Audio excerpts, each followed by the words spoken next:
Welcome to TrulyFit, the online fitness marketplace connecting pros and clients through unique fitness business software. Marc, round two here. Thank you so much for joining the TrulyFit Podcast again. For the audience members who didn't get to hear you on round one, why don't you give a quick, brief background on who you are and what it is that you do in the health, fitness, and nutrition industry?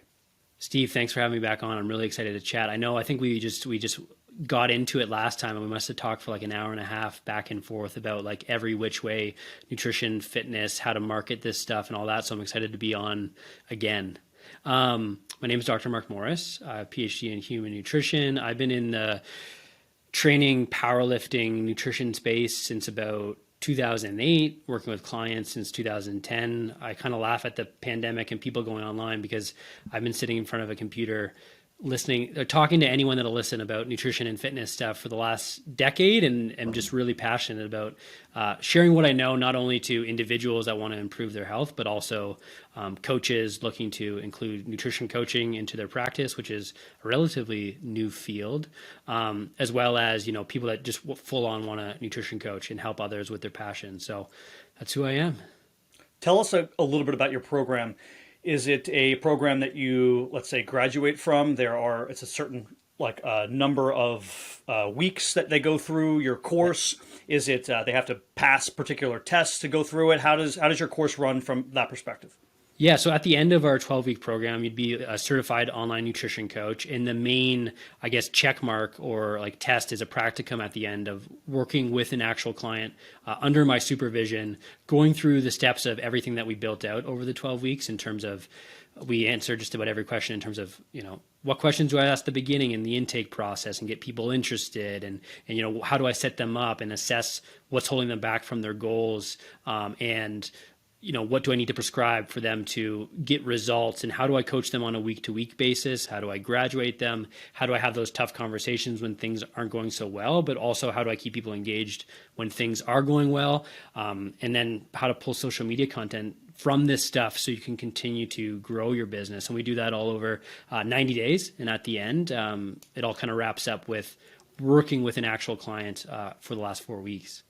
Yeah, it's fantastic because it's such a full spectrum that you hit in every area of the business model. And that's why that I harp on how I hate the ClickFunnels bros and people who are always like, I can get you 10 clients, I can get you 20 clients, I can get you 30 clients. It's like, okay, well, then I'm going to lose 25 of those 30 clients because I don't know what to do with them. So Totally. You want to sort of grow commensurate with your skill set. I don't want 30 clients day one because I'm not going to be able to help 30 clients day one. I'm going to be seeing too many different things. But it seems like your program says, hey, listen, we're going to find ways to get you clients. We're going to get unique. We're going to be involved in the social media landscape and be hip and be cool and use some sales and marketing techniques. But I'm also going to teach you how to get clients to their goals so you can spread your skills sort of word of mouth also. Completely. I think my programs came from spending 10 years in university and then realizing I still don't really know how to apply this stuff and just accumulating knowledge for the sake of doing it, then being like, what do I do now? And I know people have a really similar experience, be it, an actual degree or a certification, learning things for the sake of learning them and feeling like, I learned a lot, but at the same time, I really don't know how to apply it. So we try to step by step take what's important and take action on it. And we kind of laugh at the ClickFunnels bros because they kind of are a bit off-putting and rub us the wrong way. But there is something to be said about taking action and taking the steps and doing that kind of stuff. We also just want to back it up with, okay, we got some interest. We got people curious. We even got people signed up through the right marketing and sales strategies. What do we do now to provide a good service? So we can't disregard that entirely either. No, totally. And I actually really like the people who say, hey, listen, if you're making X amount of dollars now, if you already have a skill set, if you're doing it, I have a way to help you grow because chances are you're doing something right. You're helping people. You just don't know how to get to the next step. I get that. But it's where the beginners come in. It's when the people are fresh out of a Dr. Marc, certification or fresh out of a National Academy of Sports Medicine certification who don't really have the skill set yet to help people. Of course, you're never going to be perfect, right? We have to start somewhere, but it's about starting and growing in the right manner and not trying to say, the only goal is I need 50 clients right away. I need to make a lot of money. If your goal isn't to help people, then you're going to fail. And ultimately, you have to be doing a service for your clients. Yeah. I think what they probably, I completely agree. I think what these marketing bros probably do well is that they do sell you on the possibility. I just think it can't end there, right? I think what gets people interested in actually taking their passion and helping more people is the fact that they can make money doing this and they can make a career out of it and that type of thing. And that is the dream, but it just got to be followed up with something. It's a lot like when I talk about nutrition based stuff, we focus so much on fat loss and aesthetics and looking a certain way because in a lot of cases, that's what people want. And it opens a door to a bunch of different possibility, right? Like maybe you start this journey because of the way you want to look from an aspirational sense, but you continue on it because, hey, this makes me feel a lot better and I'm taking care of my overall health, right? So I think if you can start to view things a little bit differently in terms of now I'm wearing my marketing hat, now I'm wearing my coaching hat, and start to distinguish what you need to say and when it's appropriate to and when it's going to be the most effective, I think that is where you start to really harness the power of your passion as well as building a business doing this stuff. Yeah, you're right. And I talk about this before on here. Sometimes vanity gets them through the door, right? That's you sort of reel them in with vanity. And once you get them through the door, you go, hey, listen, there's a lot more to than you just having big biceps. Like I'm worried about your overall long-term health and wellness. So we have to add in X, Y, and Z exercises in order to make sure you're there. And that's fine. Yeah. That's all good and well. And I hope that's what people do. But I think whether for good or for better or for worse, getting clients is a pain point. So people use that to lure people in and say, I can get you clients, because it is the number one biggest problem in the industry for all professionals is how do I get clients? So what do you see, Mark? What do you see from your nutrition professionals? Like the top 2 or 3 reasons why they struggle getting clients? Is it that they're doing something wrong, or is it that they're maybe not taking action at all? I think one of the biggest things is people, they talk about the things that are important to them and not necessarily what's important to their client, the people they're trying to attract. So if you can kind of think about, let me put myself in their shoes for a second and think about what they're struggling with, what they want, and what they need to hear to open this door, you would start to attract people that want your services, not others in your position. That would be probably the biggest thing. And the reason why I see this in terms of the landscape of different coaches I work with, beginners, intermediates, people with established businesses, people that might have got to where they were in spite of what they've done, which is also a thing that like happens quite often. And we see it even more and more in the evidence-based world, because first of all, evidence-based training and nutrition has done so much to give us a sense of why people get results and what's important and what's not. But at times it's probably been tough from a marketing perspective because people are getting further and further away from what people actually need and want to hear, right? And I think the best of both worlds is opening that door with some marketing-based stuff and then fulfilling on the science-based strategies that are going to get them results. But I think the biggest thing that's holding people back, especially coaches with a more established education background, is that they don't understand what their clients want, which is different. We talk about toning, we talk about motivation.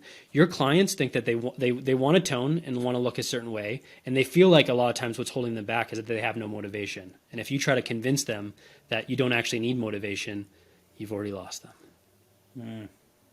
Interesting. Yeah. And you're right. I think we look at it from our perspective.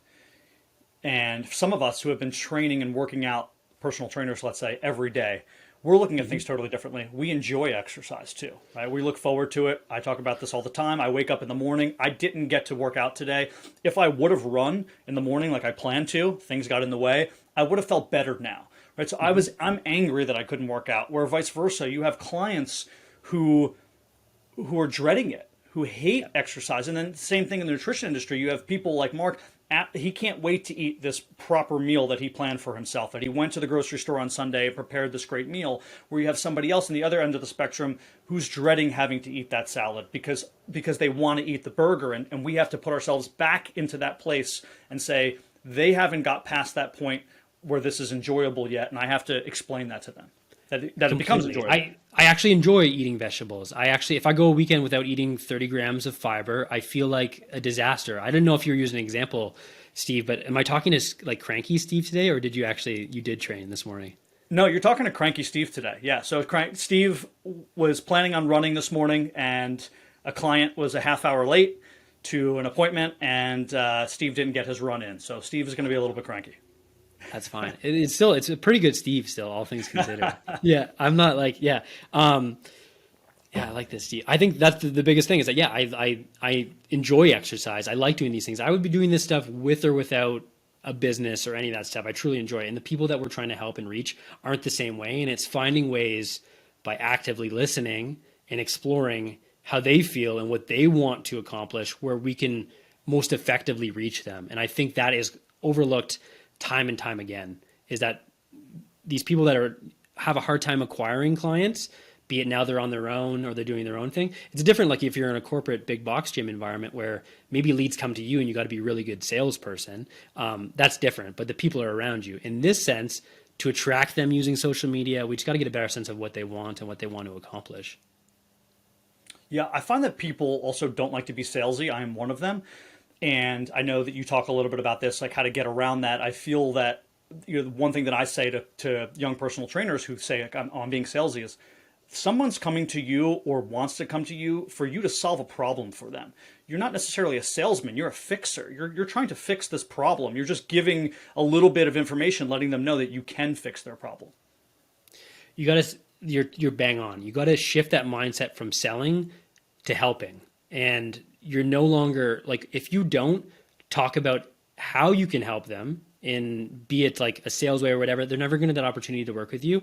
And chances are their lives won't improve. I don't know. Sometimes it's just like tricks to think about, what do I need to do to take these steps to become a little bit more salesy, whatever it is, to get that feedback loop that, this is working and this is helpful and I'm going to help more people. Because if people don't know about me, I'm never going to be able to help people. Right. I think that is what's getting, in the way of a lot of personal trainers and nutrition coaches helping more people, is that no one wants to be the best fitness professional that no one knows about.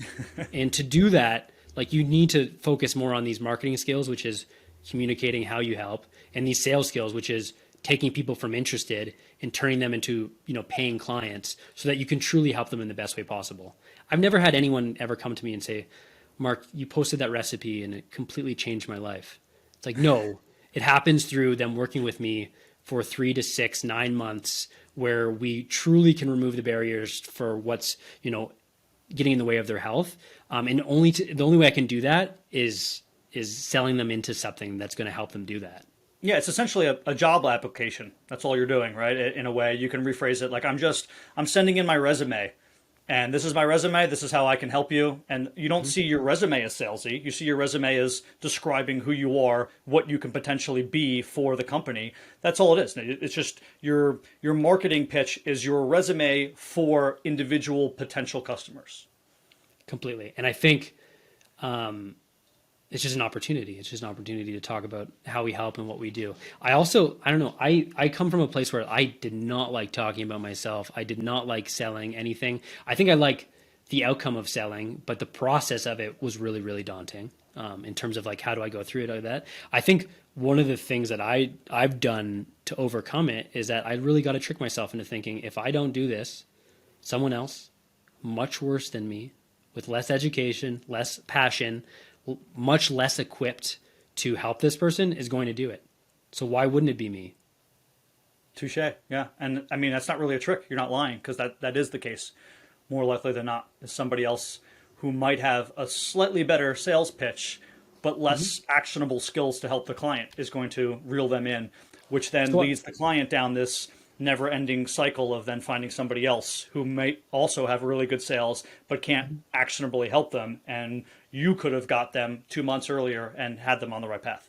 Completely. And I think you owe it to them to be able to show up in the best way possible and improve what you're doing as a professional so that you can help more people. So I moved a bunch of times since I've started personal training. I've been personal training probably 11 years now, and I've had to move. Just life takes you in different directions. Before the virtual training thing got big, you would just lose your clients typically. It's like, well, I will give you off to these other random trainers who are here, who I trust, and then you move on and try to build your business again. Now we have virtual training. That's a little bit different. And I had clients who had come back to me retroactively after I had moved, let's say even 2 locations, 5, 6, 7 years later, just shot me an email and said things like, hey, I was working with a personal trainer, didn't really enjoy him or her, was wondering if you had some time, maybe we can do this virtually. I had never even thought to reach out to those clients. I've never thought like, oh yeah, I used to work with them, like maybe they would still want to work with me. My initial thought was, if I'm online, I'm only maybe 80% of who I am. I can't give 100% of what I would normally did in a virtual personal training session. I don't have the equipment. I can't see them up front. I can't see them in a 360 view. So why would I want to do that? But just like what we're talking about now, it's not up to me. It's up to them. If they feel more comfortable working with me virtually than working with someone else, well, then that's what they want. And I feel like, and this is what this leads into a question, it's not just me ranting here, that people do struggle to look back and say, who have I worked with in the past who maybe we had some weird break in the chain because I moved or they were having a tough time in life, or there was a financial thing going on, and they just don't reach out to those people. Why is that?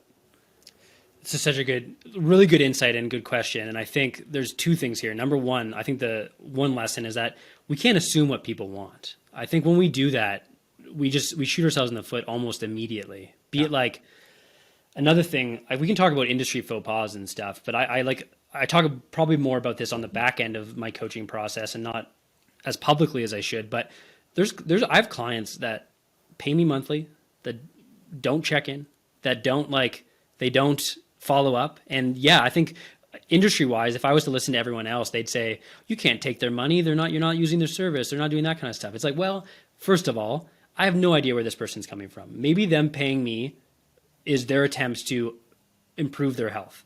It is what it is. If it's not me, someone else is going to take their money, and it's a thing. It's a thing. And I think we got to think about I can't assume why this person isn't doing this. I'm going to reach out. I'm going to talk to them. I'm going to cross, my T's and dot my I's and make sure that if there's an opportunity for me to help them in some capacity, I will. But in other senses, it's like they're going to do things the way that they need to do them. And it's not up to me to decide when it's time for them to finish, when it's time if they're being a bad client for whatever reason, that's a different story. But we can't assume why people are doing things. And I think that's the biggest thing, is that, we got to drill that into our minds. The next thing is that if we think about from a business perspective, anyone watches like Shark's Tank, I'm in Canada, we have Dragon's Den. If you think about business and the cost of doing business, the cost of acquiring a new customer is always going to be one of the most expensive things in your business, both from financially and an energy perspective, right? The cost of acquisition of a customer is really, really tough, because you got to get in front of new people. You got to teach them about what you do and why you're the person that will help them, and work them all the way up this awareness ladder so they see you as the solution. That's an expensive, time-consuming process that takes a lot of energy. When you have someone that already trusts you, you've already built in all of that through time. There's people that have worked with Steve in the past that already know Steve as the solution for their training problems, where they want to go, the problems that they want to solve. They already know you, that person. And for whatever reason, be it circumstance or whatever it is, they stopped working with you. But they still, in their minds, if that wasn't the case, would be working with you, would still be benefiting from that service. We just need to remind them of that. And in the past, you're like, oh, well, I didn't have online potential or an opportunity there, and I couldn't do it. But now you do. And we can reach out to those people because we've already baked in all of that trust, all of that authority, and they're going to be willing to work with us because they've already done it and they know how that experience. So that's always an easier process than finding brand new people. Yeah, so many great points there to hit on. And I'm going to go in a little bit different direction and come back to what you just said. But the first thing I thought of too is, with a program like yours, creating awareness also works sort of like horizontally, meaning people underneath Marc also get his brand awareness, which is really great.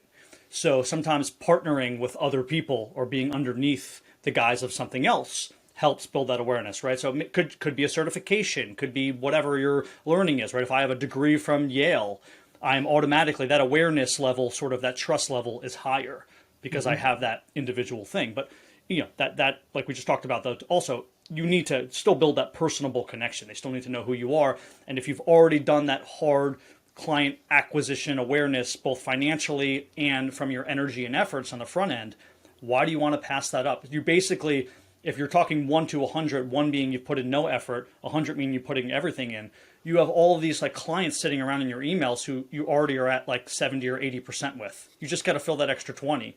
It's so much easier than going out and getting new clients, but people don't want to do it and people are afraid. I've had a lot of clients also, like you said, who came to me once a week for an hour. They ate like shit, they were drinking, they weren't doing the right things, but guess what? They only want to work out once a week for an hour. Maybe that's what their finances are, maybe that makes them feel good in this moment. If it's not me, it's somebody else. So yes, is your goal to lose weight there? No, it's not. But I'm not your mother either, right? I'm not your husband or wife. I'm just your 1 hour a week personal trainer. And for that hour, I am providing my high level energy and effort and my sort of crystallized knowledge over time. And I'm helping you do whatever you have to do. And it's going to be better, in my opinion, than somebody else's 1 hour. And that's all we can do. We can't solve everybody's problems. We need to make a living. Completely. Yeah, absolutely. And I think if you don't take that step and treat it as is, like you're never going to, like, who knows where that could go, as well as like that may be all they need and all they want and all that is there. Like we can't put what we want onto people so much that it like turns them away from the process, and our business will suffer because of it. Do you want to get strategic around existing people, like people you worked with in the past? I have something that I've been using lately to great success.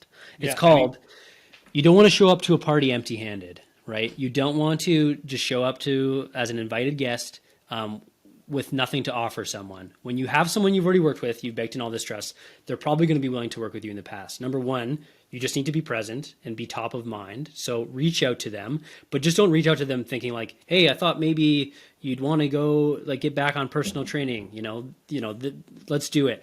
That's not going to work. What you want to do is, number one, remember a little bit about them personally. Remember a little bit about what they were trying to accomplish, because you can know everything about their entire family, but the most important thing to them and your relationship was that thing that they wanted to accomplish. The result is super, super specific. So take notes when you work with clients, have records, that kind of thing, because it's like literally it's your leverage, it's your ammo. And when you reach out to them, exchange pleasantries, but also give them something. Steve, I was just thinking about our time together, and I know you wanted to gain some muscle, and we did such a good job of, accomplishing that, but you wanted to push things even further. I just created a brand new like training template that, based on your experience and our time working together, I know would be really, really helpful for you. So I just wanted to pass it along, like hope all is well. Like you could even leave it there. Talk about, just re-engage them in a conversation, give them something, and they will reach back out to you and be like, things got kind of off track here. Tell me a little bit more about what you're up to and maybe how you could help me. Like that will happen 9 out of 10 times. But you don't want to just reach out randomly without something to offer them, without being personal and without something to give is the biggest thing. Yeah, that's great information. I think people too are hesitant to talk with other professionals like you and I are talking about, I'm just going to term it client drop-off. Like client drop-off happens.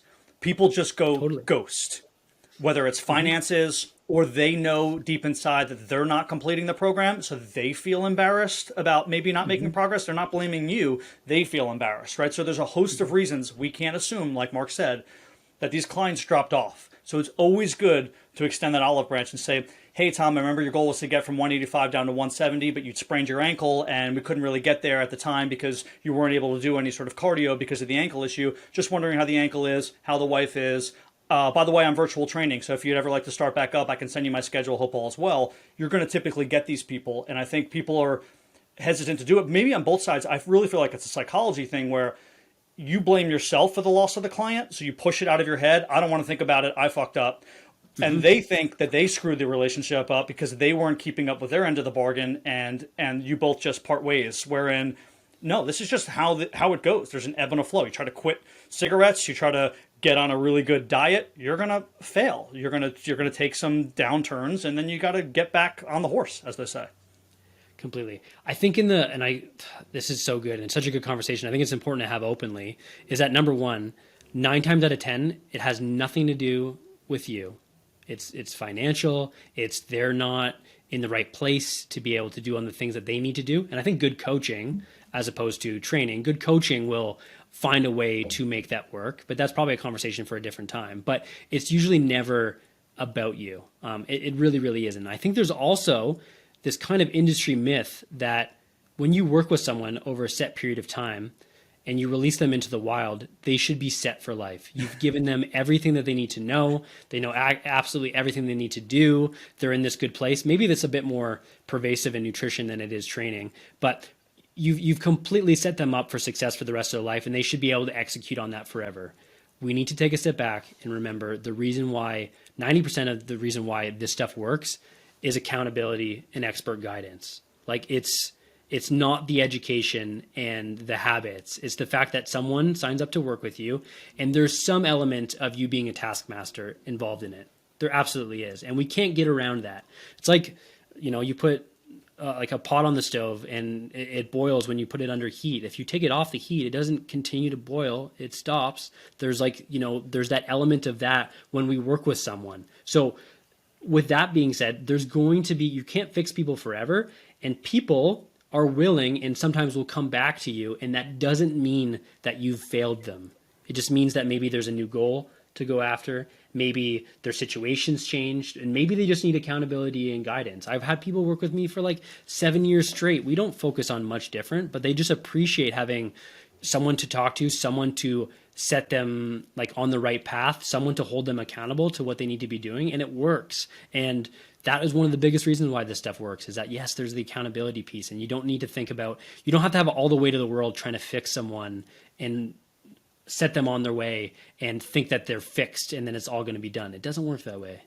I'll add a third interconnected piece. A mutual friend of ours who was just on the podcast, Daniel DeBrock, was talking about how coaching also, there's a layer of psychology wherein if you trust the coach as a person, you're way more likely to reach your goals regardless of the science, but specifically because of the psychology, right? So you have this sort of, mind-body connection, woo-woo stuff going on where if you do trust the process, you trust your coach, you go through these things, you're more likely to get to your goals because it's sort of that positive placebo. You're like, I trust Mark. He's giving me good information. I'm going to go ahead and do this. So of course it's the science. Of course it's the accountability, but it's also trusting somebody and having that plan in place from the trusted professional that really gets these people, going. And then also what you just talked about, I want to add to lastly here before I throw it back to you, but I had a client who was in the medical field, very high level medical professional, was in control of everything.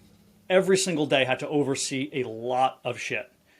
She wanted to come in and turn her brain off. She didn't want to think. That's why she paid me. She knew what she was doing. She could work out on her own. She enjoyed working out. She just wanted to turn her brain off. She didn't want to think, how many reps did I just do? Should I do legs today? Should I do arms today? She wanted me to point and tell her what to do. And guess what? Who cares? That's great if that's what she wants, right? Everyone's working out for different reasons. It's not my job to tell her, hey, listen, you know what you're doing. You don't need me. You're in great shape. No, if this is what she wants to pay me for, I'm going to allow her to use her money in whatever way she wants to. And it's a win-win for both of us. Completely. Yeah, no, that's a really, really good point. And I think we just can't assume what people want. And I think that person would continue to go to you for a long time for that benefit that's really, really only important to them. That's the same reason why, one of the reasons why CrossFit got so popular is because you went into a workout and you knew you were going to work out with everyone else doing the same movements. You didn't have to think about what you needed to do. You could just literally execute. Obviously tons of pros and cons, but that's why people liked it, right? They'd go in, they would do their workout, it would be done. That type of thing. So yeah, it's I think the biggest thing is that we just can't assume what people want. Let's talk a little bit about families. I currently train my older sister. There was a point in which adding to this miscommunication or lack of communication that we're talking about, she always thought I was too busy to work with her. And I just never thought, why would I reach out to my family? That's kind of weird.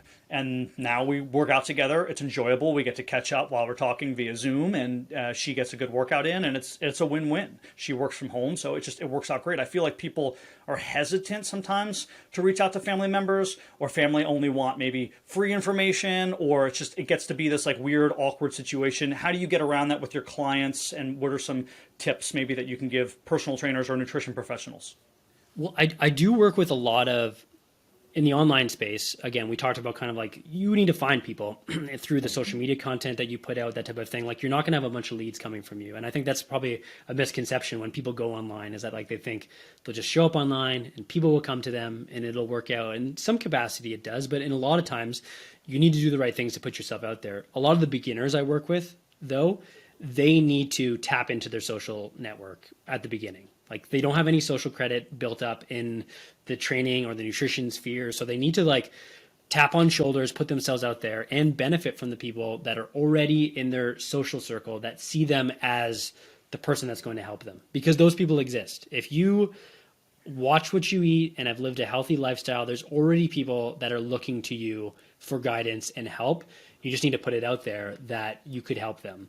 The flip side is that family and friends and people, coworkers, people you know in a personal capacity, it can be tougher. It can be, you're already top of mind of the person that can help them, but it can be tougher to coach them and train them because there is that personal relationship. And I think setting expectations around the beginning is that I know you, I love you, we have this personal relationship, but in order for this to work, we've got to put this aside for the next hour or for when we're doing check-ins or for whatever it is in order for this to work. And that means I treat you in the exact same way I would treat any other client. And that doesn't mean that I'm not, any less pleasant. And if anything, for some of your friends and family, it can be, I'll be actually more pleasant. But in order for this to work, it's like, we got to treat this in the exact same way. It's got to be professional. I can't make exceptions. I got to ask the exact same thing of you that I would anyone else. And that goes both ways. Is that like, we need to treat this seriously. And a lot of times that means you pay the exact same that anyone else would pay, because those who pay attention, and you can't feel like you're getting any sort of discount or anything like that. I saw like, you see those kind of like, I don't know if they're memes or just like, quick quotes where it's like someone will pay an influencer that they have no idea who they are full price, but small businesses of people in your own community you don't want to pay, you're asking for a discount. It's like, it couldn't be any more true. Like I read that stuff and I'm like, oh, like that's so obvious, but it's like, it's completely true. And it's crazy how that works, but it's like, they need to pay full price. You need to treat it in the exact same way. And you need to create that environment that is completely professional in order for it to work. And when you do that and you set those expectations at the beginning, it works pretty well. Like it can work. Yeah, that's great information. I want to comment on two parts of that. The first is, I think sometimes why people don't want to, who are close in your network, I won't say family members, but maybe like second level friends don't want to pay for your services. There's a level of like what's called Schadenfreude in German. That means like, I kind of want to see you fail from other people around you. If they see you doing maybe kind of well and they're like, well, we grew up in the same town and I thought I was going to do this too, and then I didn't do well. So like maybe those aren't always the best people to reach out to, like the second level people, right? That's why they're not paying you, because they're jealous and they don't want to see you shine.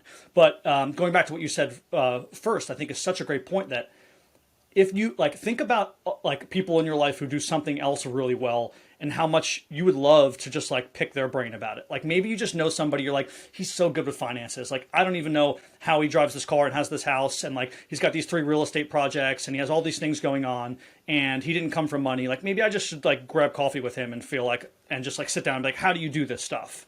Or whatever it is, right? Somebody who's like a great golfer that, you're like, I just kind of wanted to be like, hey, I'll buy you dinner. Can you just like show me how to chip properly? Well, let's just do a 30-minute chipping session. That's the same thing in fitness. Like somebody sees you and be like, this guy's in really good shape. And like, and he's always eating healthy at lunch. Like maybe I should just find a way to get into a conversation with him. And maybe they're not a lifelong client. Maybe they just want to meet with you once or twice and pay you to set them up a plan or something and check in with you from time to time. That's fine. That's why you have different levels of like sort of payment processes with people. And maybe you can talk about that, because I think we weren't planning on that, but personal trainers don't typically have that. It's a kind of a problem in the industry. They're trying to figure out, it's such a wild west. It's like, do I sign a year-long contract with a client? Do I do session by session? Do I do 10 sessions? If I do 10 sessions, like, do I charge less? Do I charge more? Like if you started to just go into a crazy direction with this, but do you have like a limitation on what you would offer a client? If a client came to you and said, hey, listen, I'm not willing to work with you for a year, Mark, but I'm willing to pay you $500 to meet with me 5 times and just like audit my diet. Would you do that? No, I wouldn't. And the reason is because, and I think a lot of times people are always going to want the cheapest option. They're always going to want the most inexpensive thing. I think you just need to frame out that conversation around why it's in their best interest that they do it the exact same way anyone else would, which is, I can give you those 5 sessions, Steve. Like, we can do that, and we by all means could set that up. But here's what I see you need, and here's the path for you to get to your result. And let me show you how we're going to achieve it. And it goes through, in my case, it's like one-on-one coaching. But you got to kind of just got to shift it that way, because you know in your heart that those 5 sessions are only going to do so much. Like, by all means, if that's what they want, we're not going to convince them otherwise. But I think they need to be led. People need to be led, and they need to be led at the direction around this is the best option and why. And you can do a good job of that if you also show them why it's the path to their result and why maybe that didn't work in the past, because this is a tendency they have just to try to throw a little bit of money at something to fix it when in reality they need this other thing. So that's the first thing I would do.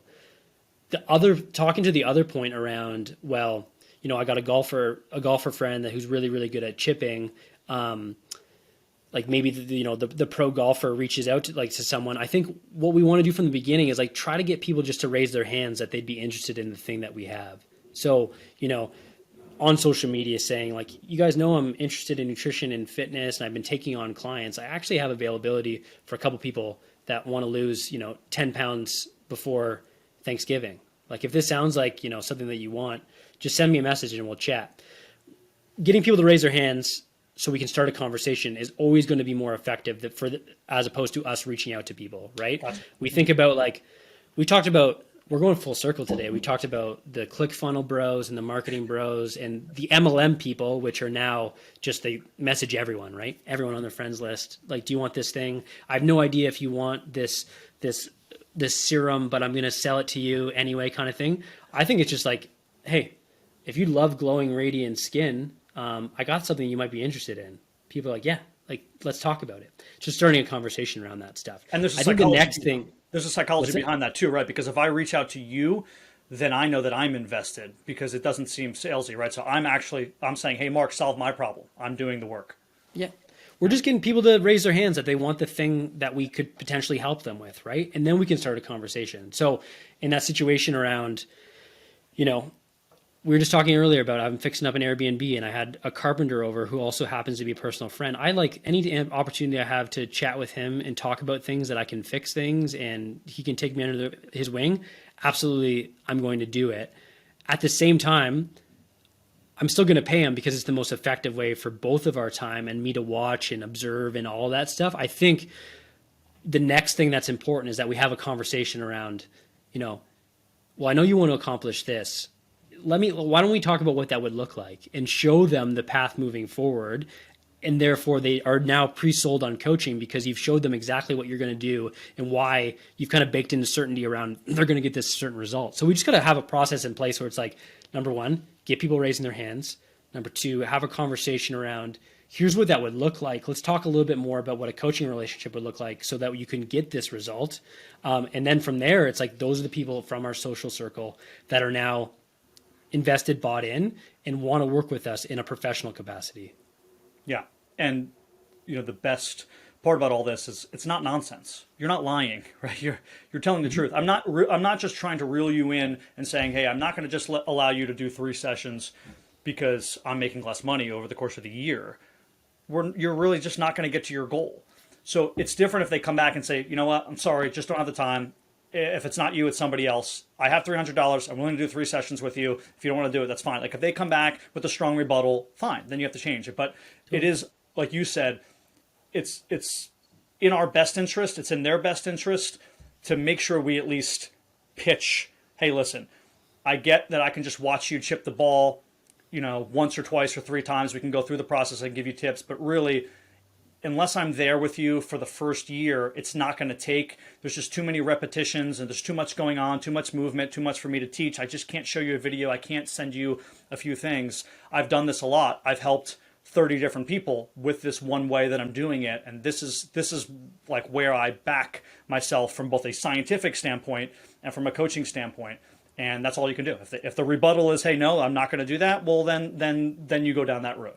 Completely. And I think it's just talking about again, why do you want to fix your short game, right? It's well, we've identified this as for you to get to this next level in your golfing, this is what you're going to need to fix. And we can take those 3 sessions and I can teach you some things and it might be helpful. But I know the game changer for you is going to be spending a bit more time under a watchful eye so you get this fix. And in 6 months, you're going to be a completely different golfer. That's the path I think you should go down. Well, let's talk about what that would look like. Are you somebody who talks about where people spend money and why it could be spent better? Do you think it shouldn't ever really get to that conversation? I know that some people kind of pitch that as far as like sales and marketing, meaning like, oh, well, how much money do you spend on your phone bill, and how much money do you spend each week when you buy that extra beer? Do you ever go down that path? Do you think that's cheesy and not needed? What are your thoughts on that? I think, okay, if we talk about this marketing and sales thing, I wouldn't use that in a marketing approach to get people interested, because people are going to spend their money however they want to spend it. And if anything, if someone wants to buy a brand new iPhone, but they won't pay for my training, it's because I haven't positioned it as being valuable enough. And I'm just not going to convince them. If we want to stick with the golf analogy, like you convincing those people, like you're way out of bounds trying to hit 150 yards behind a tree, convincing people that this is the right move for them. What we got to do is, again, with some of the hand raising, it's just get people that are already interested, that are going to be tap-ins, right? Like that's what we need to like put ourselves out there for, because all that energy that we spent convincing people that aren't going to be good clients anyway could be spent identifying and finding and nurturing relationships with people that are just so much closer anyway. Like you're not that, like it's not good. Now, the flip side is once I sit down with someone, be it, it's funny, sit down with someone. Once I start corresponding online with someone in a conversation around this and they say, well, I'm just not sure about the value here, that type of thing. I want to always have something in place that shows I have the path to results and why it's valuable, as well as that's when I start to overcome some of these objections where it's like cost and value and all that kind of stuff, because they're going to come up right near the end when someone's deciding, should I go down this path? So that's when you start to work in that type of stuff. I don't know if I'd start compare things in their budget, because I don't really feel like that's our place, / I don't think it's that effective. But when I talk about where they want to go, why they haven't been able to achieve it in the past, and how good it would make them feel if they're finally able to achieve it, that cost around that thing becomes much less of a barrier for them to do it. Because like, how good would it feel if you were able to lose, 30 pounds in the next year and you showed up at your son's wedding next summer feeling your complete best? That would feel pretty good. It's like, it's probably worth this investment, is it not? It is. Yeah. Good information. This has been great practical information so far on the marketing and the sales. Now we're going to continue that, but I'm going to ask more specific questions around what clients will typically ask someone like you or someone like me. And maybe this has a little bit more science, but maybe it doesn't. I don't know how you're going to respond, because again, Marc has to respond to these questions as a nutrition coach to me, who is not Steve. I am not Steve in this case. I am the general population. So how Marc would respond to me in this question is different than how we would respond to the general population. Clients ask this all the time. I'm sure they ask it to you. How do you respond to them? Not how you respond to me. Is fruit bad for me? That's what the client asks you when they sit down and they're going over their sort of diet regimen. They're talking about food. How do you respond to them? It's a great question. I think that the biggest thing with frequently asked questions and questions that people ask, I think it's always an opportunity to, number one, obviously answer the question. We're not going to disregard it entirely, but it's always an opportunity to clarify what's most important in this process. So I always bring it back to like, either if things aren't going well and they're worried about something that is kind of minute, not a big influencer in their process, always bring it back to the thing that matters most. So it's like, that's such a good question. I know there's a lot of buzz around like, should you be eating fruit and is there too much sugar, because it does have sugar in it? Absolutely. I think it's like one of those things where it's like, for the amount of activity you're doing and your goals, and we've set you up on this plan, there's no reason why you can't consume fruit. It's not inherently fattening. You're controlling the things right now that are going to allow you to reach your body composition goals. And those specific foods within that aren't going to matter as much as you sticking to those overall food levels that we prescribed. Now, within that, fruit, one of the best things that you can do to consume based on your carb allotment. And I would encourage you to do it probably around like 2 to 3 servings per day. You don't need to be worried about this. The science within it is that like you've probably been led to believe that you consume some sugar, it's going to spike your insulin and you're going to store fat. Keep in mind the amount of food that you're eating, and if you stick to that, there's no possible way you'll gain fat because it's been scientifically designed by me for you to be in a deficit or that kind of thing. So it's like bringing them back to their goals and then also doing that like about it. So it's like I would kind of like bake it into number one, clarifying why their question's important, why it doesn't really matter, because a lot of times the question is so minute that it's not a huge influencer on things, but also making them not feel like it's like they put in energy to ask you this question and it's clearly important to them, but also baking a little bit of science around, hey, this whole insulin thing that you've probably heard a little bit about, here's why it's not as important as you doing the thing that you're currently doing and sticking to that. I love that answer. And I love how you said specifically, yes, you want to answer the question. You don't want to make the client feel as if they asked a dumb question or that you're trying to avoid it. But it's also important to somehow bake it in that ultimately we have a goal in mind. And this is sort of a minute question that doesn't really affect our goal that much. And I can't think of the perfect fitness analogy, but sometimes I have small things where clients are like, well, we're doing pull-ups. How come we're doing this grip instead of that grip? It's like, well, okay, maybe I'm recruiting bicep a little bit more if I'm going sort of supinated underneath grip. But ultimately, like we're just trying to work on your back muscles. That's really what we're doing here. And if this is the grip we want to use because it's a little bit easier for you, it's not a big deal, right? We're not. That's if your goal was to do 4 pull-ups, we're going to get you there this way. Don't necessarily worry about the grip right now. But I will still explain it to you so that you know that I'm the professional. I know what's going on and that it's not a dumb question. But here's our sort of macro goal, and we need to zoom back out and look at that and trust that this is what we're doing in the process. Yeah. And then I think the biggest thing is if it's an existing client that's asking those questions, I think it's always our opportunity to clarify, this is why this isn't important because you haven't been able to execute on this consistently, and you really got to put all your energy in here into this thing and focus on this and only this. It's like fruit or not, like you're still not doing this. So keep that in mind. If it's a client that, a new client, potential lead, that type of thing, I think it's just our opportunity to answer that question as well as gain a little bit more insight around what they want to accomplish so that we can lead the path to, like, just show them the path to a result. Yeah, and sometimes it's because those questions are trying to figure out something where we already have the answer to it, meaning like the client might say something like, oh, is fruit bad for me because they think maybe they ate more fruit last week than usual and they haven't met their goal. And you're like, no, the reason you didn't meet your goal is because of X, Y, and Z. It's not because of the extra fruit, right? So that's why sometimes I'll have clients come to me and be like, oh, I saw like this exercise. Do you think we should be like deadlifting this way or doing this and that because they didn't get the number they wanted to last week? It's like, no, you didn't get the number you wanted to last week. So you want to shift course here and like find a blame game. But there are other reasons. And let's go back to your plan and see what criteria we're not meeting. I think with a lot of these questions, people are asking just as much for permission as they are for actual insight. So when someone comes to me as a powerlifting coach and says, should I cut weight for my first powerlifting meet? In reality, what they're asking is like, is it okay? Yeah, exactly. And as someone that is like, I don't know, I try to be risk adverse. It's like, if you're going to do this, I'd rather you do it under my supervision with evidence-based practices and me to guide you down it because you're going to do it regardless with or without me. And ultimately, it's not your decision. Of course, if it's a terrible idea, I'll tell you that this isn't the right fit kind of thing. But in most cases, people are going to do it with or without you. And they're really just, should I take this supplement? Isn't tell me about the evidence surrounding the supplement. It's like, should I continue taking this? Yeah, I've been taking this for a month, and I just want to hear what you say. And exactly. outside of you should saying, I take BCAAs, right? It's not like I'm going to the store right now to buy these. I'm mid scoop. Yeah.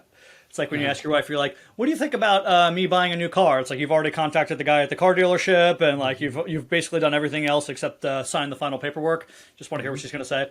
Not that I would do that, but for those who would. Wouldn't put you past you, Cranky Steve. Cranky Steve, you never know what he's going to be up to. So the next question clients ask all the time. I had a really good conversation with Chris Scott, who's a friend of mine, about alcohol, how it affects workouts, how it affects diets, how it affects our body. But inevitably, most people drink.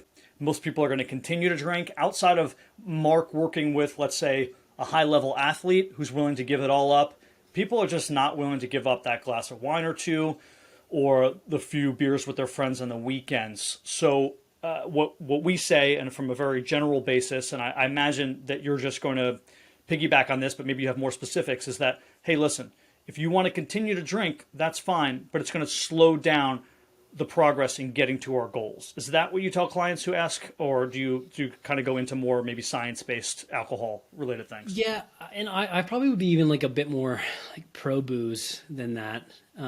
Just from the sense of like, I think these people, again, that are asking this do want to have a few beverages and that type of thing. I think once we're in a paid coaching relationship, again, this isn't something that I probably talk about as much in marketing, but in a paid coaching relationship, this is all pros and cons. There's drawbacks to everything, and there's compromises to all of this stuff. And if you're willing to make those compromises, which in your case is, you drink too much and it starts to impact your training and recovery, it is going to take a longer time to get to your goal, or things are going to be suboptimal. And if you're willing to have that trade-off, by all means continue on. I just wanted to be upfront about that, because at a certain level, it will impact things. Now, if you want to socially drink, here's some strategies you can use to work 1 to 2 drinks in with minimal impact to your fitness as well as your body composition, which I think as an adult, we should be able to do those things and work that stuff in. I think the biggest thing is if this is someone that wants to drink and you're not going to give them those strategies, it's going to be them assuming that it's drinking is off limits, and that'll just have the exact opposite effect that you want it to, which is, I did a bad thing, I'm going to continue to drink, it's going to get worse, and then I'm really, the trust isn't there, it's going to be a huge setback, things are going to be worse. I'd rather just be upfront with it and have the strategies in place. And that's where, in a paid coaching relationship, asking questions around, hey, what's coming up this week? What do we got to plan for? Is always going to be easier to get in front of things and have, an adult conversation around what that looks like, so that you can get on the same page. One of the conflicting goals here is that people want more muscle while they're losing weight, right? Everyone says, I want to tone up, I want to look really cut and lean, and I want to gain muscle, and I also want to lose 15 pounds. That's something that clients come to. How do you sort of go through the process of explaining conflicting goals, and what is your process, and maybe trying to either coax them one way or the other, or just explain to them that this is going to be very unlikely for us to do? I think actually even the science around like, can you do both at the same time is catching up a little bit. I think for sure, if you want meaningful results when it comes to body composition, you should go in one direction or the other. It doesn't need to be extreme, but you need to be investing your energy, your eating, and like the environment to either gain muscle or lose fat, or just stay the same. If you stay the same and slowly try to recomp, the meaningful results are just going to be much less in either direction, right? We don't see them as often. It's just like very, very slow and steady. For most individuals, it's best to periodize this stuff and think about, okay, let's head in this direction and focus on that and kind of go from there.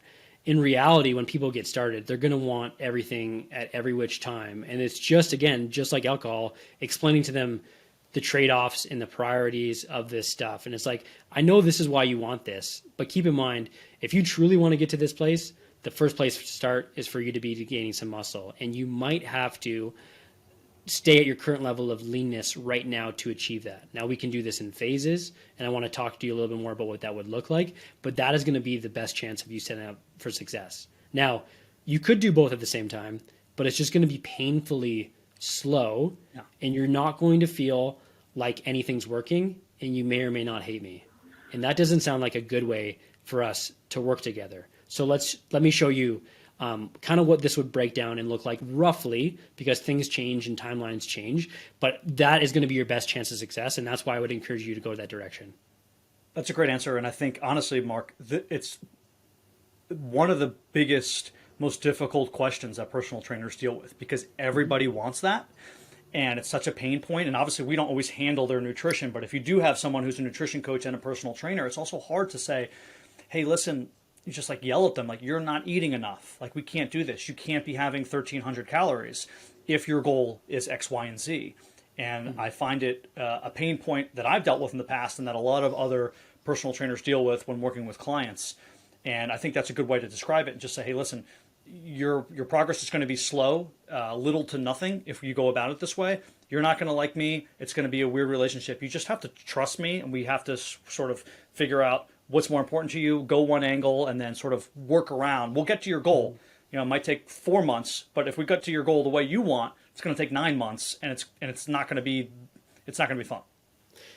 Awesome. Yeah, I think one of the biggest pros of having the capacity to control someone's nutrition and also their new training is that like you have control over much more of it outside of just the training sessions and that type of thing. So it's one of those things where sometimes I'll even like, if they're dead set on that, again, we're not convincing people outside of this stuff. And I think a lot of times one of the most effective coaching strategies is like, let's do things your way for a certain period of time, where I'm constantly reminding you why this isn't going as quickly as you want, so that they can do it my way. That's the same thing with the weight cutting thing, right? It's like, I'm going to do it. And it's like, listen, this is too much and not the best environment. We can go about it anyway.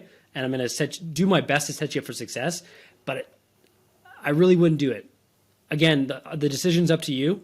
We go down it. You're looking at this, 18-year-old kid sitting down at a powerlifting meet, looking completely zapped and dead. And you're thinking, you see what I'm saying? Yeah, this is told you so. Right. And from there, the trust has just been like baked in and built in, because you within the right arrangement did it their way, and now they're like, yep, you're right, let's do it your way, that kind of thing.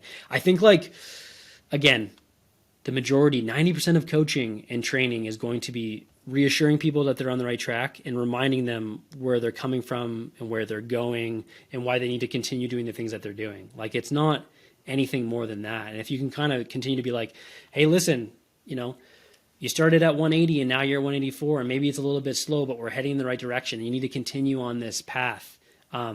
Keep in mind, like, if you weren't focusing on any of this stuff, you'd probably be going backwards, and you don't want to be doing that. So like, let's continue on. And if you can do that stuff enough, people will see the value of it, and they'll continue to be engaged and buy in and kind of go from there. Marc, this has been fantastic information, maybe even better than the first podcast. Give the listeners and the audience all of your info, where they can find your program, where they can maybe reach out to you personally if they have any questions, your Instagram, and anything else you can think of. Yeah, I'm probably most active on Instagram, MARCW Morris, but I've really been diving into my YouTube lately and just enjoying the entire process around long form content. So I'd encourage you to check it out there as well. Our next program will start in January, but you can always reach out for a little bit more information and see if it's a good fit by sending me a message or an email. My guest today has been Dr. Marc Morris. Marc, thank you for joining the TrulyFit Podcast. Thanks for having me.